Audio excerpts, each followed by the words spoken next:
అందరికీ నమస్కారం. యువగలం రథసారథి తెలుగుదేశం పార్టీ జాతీయ ప్రధాన కార్యదర్శి నారా లోకేష్ గారికి హృదయపూర్వక జన్మదిన శుభాకాంక్షలు. 2023లో నారా లోకేష్ గారు అంటే రాష్ట్రంలో పార్టీ ప్రతికూల పరిస్థితుల్లో ఉన్న సమయంలో దాదాపు 3000 కిలోమీటర్ల పైచిలకు పాదయాత్ర అనేది చేయడం జరిగింది.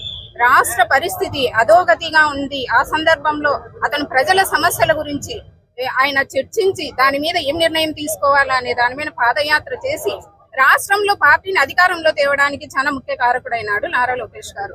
అలాగే 2003లో కూడా ఎమ్మెల్సీ గ్రాడ్యుయేట్ ఎలక్షన్ లో పులివెందుల నుండి భూమిరెడ్డి రామగోపాల్ రెడ్డిని క్యాండిడేట్ గా నిలబెట్టి గెలుపుకు కారణమైన ప్రతి నిమిషము మానిటరింగ్ చేస్తూ కౌంటింగ్ వరకు లోకేష్ గారే మాకెంతో హెల్ప్ఫుల్ గా చేశాడనమాట.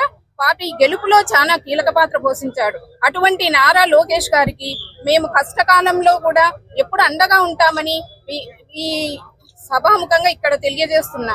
అలాగే అతను భవిష్యత్తులో ఎన్నో ఉన్నత పదవులు అలంకరించాలని పార్టీ రాష్ట్రంలో ఉన్న యువతకు ఉపాధి ఉద్యోగ కల్పనే లక్ష్యంగా పని చేస్తూ ఎన్నో ఉన్నత శిఖరాలను అధిరోహించాలని మనస్ఫూర్తిగా కోరుకుంటున్నాను.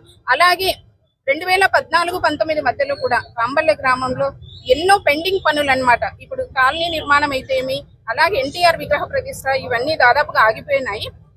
త్వరలో లోకేష్ గారిని కాంబల్లె విలేజ్ పిలిపించి వీటన్నింటినీ ప్రారంభోత్సవ కార్యక్రమం చేసే విధంగా ప్రణాళికలు రూపొందించడం జరిగింది.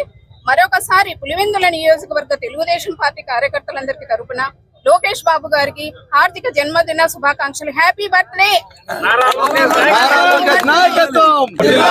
నారా చంద్రబాబు నాయుడు గారి నాయకత్వం, నారా లోకేష్ గారి నాయకత్వం.